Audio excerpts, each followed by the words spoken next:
Nusantara, lebih dari sekadar pulau, ini rumah ribuan budaya. Guys, balik lagi sama gua. Do you know, pernah nggak sih lo mikir, Indonesia tuh segede apa budayanya? Kita ini tinggal di negara yang isinya bukan cuma pulau-pulau cantik doang, tapi juga rumah buat lebih dari 1.300 suku bangsa. Bayangin, 1.300. Masing-masing punya cerita, tradisi, dan keunikan yang kalau digali tuh nggak ada habisnya. Kadang kita suka lupa, atau mungkin malah nggak tahu, betapa kayanya warisan yang kita punya ini.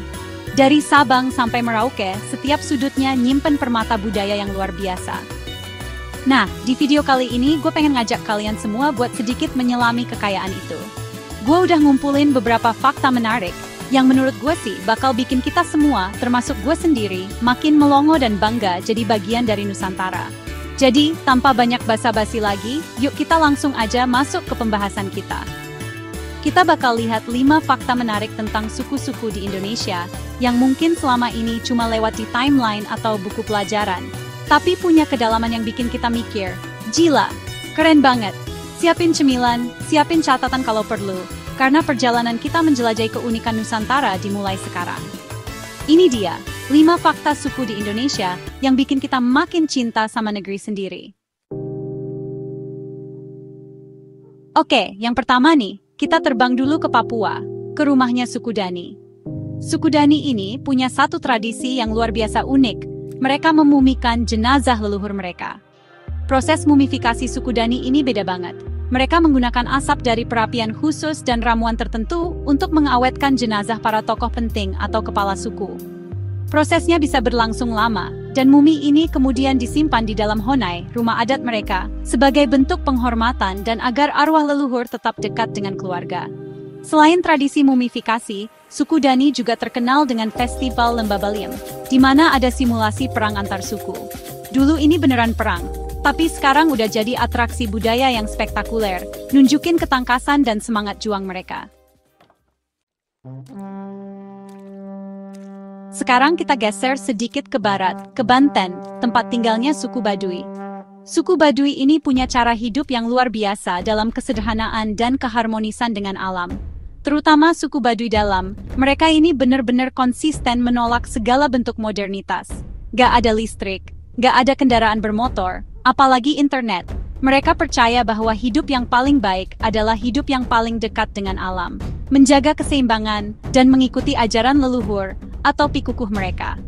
Salah satu hal yang bikin gua kagum adalah tradisi mereka berjalan kaki puluhan kilometer tanpa alas kaki setiap tahunnya, untuk bersilaturahmi atau untuk keperluan adat keluar daerah mereka.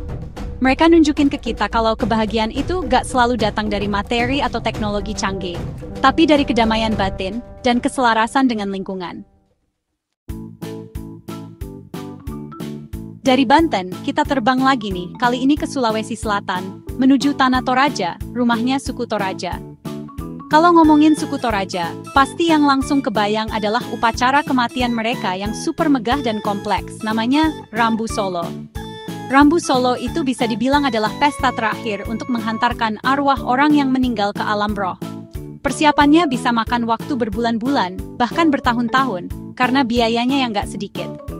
Selama masa persiapan itu, jenazah orang yang meninggal gak langsung dikubur loh. Jenazahnya bisa disimpan di rumah, di dalam tongkonan selama bertahun-tahun. Dan selama itu, almarhum masih dianggap sebagai orang sakit atau tidur, bukan orang mati. Baru setelah semua persiapan Rambu Solo selesai, termasuk pengorbanan kerbau dan babi dalam jumlah banyak, jenazah akan diarak dan dimakamkan dengan prosesi yang sangat meriah dan penuh makna. Nah, ada satu lagi tradisi yang gak kalah unik, dan mungkin bikin sebagian orang merinding, yaitu Manene. Manene ini adalah ritual membersihkan dan mengganti pakaian jenazah leluhur yang sudah dimakamkan. Buat suku Toraja, ini adalah cara untuk tetap menjaga hubungan baik dengan para leluhur, menghormati mereka, dan memohon berkah. Kita balik lagi ke Papua, tapi kali ini kita mampir ke wilayah selatan, ke tempat tinggalnya suku Asmat. Suku Asmat ini terkenal banget sama seni ukir kayunya yang detail, rumit, dan punya nilai seni tinggi. Bahkan, karya-karya mereka udah diakui dunia internasional loh. Ukiran kayu bagi suku Asmat itu bukan cuma sekadar hiasan atau karya seni buat dijual. Setiap motif, setiap goresan pahat, itu punya makna spiritual yang dalam. Ukiran-ukiran ini seringkali menceritakan tentang mitologi, sejarah leluhur, kehidupan sehari-hari, atau hubungan mereka dengan alam dan roh-roh. Fakta uniknya nih, ukiran Asmat itu bisa mencapai ukuran yang sangat besar. Bahkan ada yang tingginya sampai 5 meter. Patung-patung raksasa ini, yang sering disebut Beast Pole, biasanya dibuat untuk ritual kematian dan penyambutan arwah leluhur. Mereka nggak cuma menciptakan benda, tapi juga medium untuk berkomunikasi dengan dunia roh, dan menjaga tradisi tetap hidup. Terakhir, kita melipir ke pulau terbesar di Indonesia, Kalimantan, buat kenalan lebih dekat sama suku Dayak.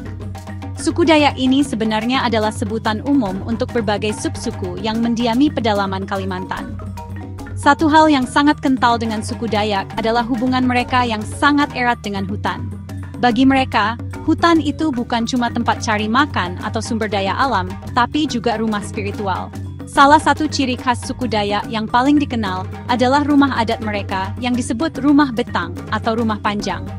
Satu rumah betang ini bisa ditinggali oleh puluhan keluarga, bahkan ratusan jiwa yang masih punya ikatan kekerabatan. Nah, fakta uniknya, tatu atau rajah bagi suku Dayak itu bukan sekadar hiasan tubuh biar kelihatan keren. Setiap motif tatu punya makna filosofis dan simbolis yang mendalam. Jadi, setiap tatu di tubuh orang Dayak itu adalah cerita, identitas. Gimana guys? 5 fakta tadi baru secuil banget dari kekayaan budaya suku-suku di Indonesia. Dari cara suku Dani menghormati leluhur, kesederhanaan suku Baduy, kemegahan upacara suku Toraja, keindahan seni suku Asmat, sampai kearifan suku Dayak dalam menjaga alam. Budaya suku-suku Indonesia ini bukan cuma sekadar tradisi lama yang usang, tapi ini adalah warisan berharga yang membentuk identitas kita sebagai bangsa, membuat kita kaya secara makna. Gue pribadi sih ngerasa makin kecil dan makin kagum sama Indonesia setelah tahu hal-hal kayak gini. Semoga apa yang gue share hari ini bisa nambah wawasan kalian juga, dan yang paling penting, nambah rasa cinta dan bangga kita sama Indonesia. Sampai jumpa di video berikutnya guys. Tetap kepo, tetap belajar, dan tetap bangga jadi Indonesia. Ciao!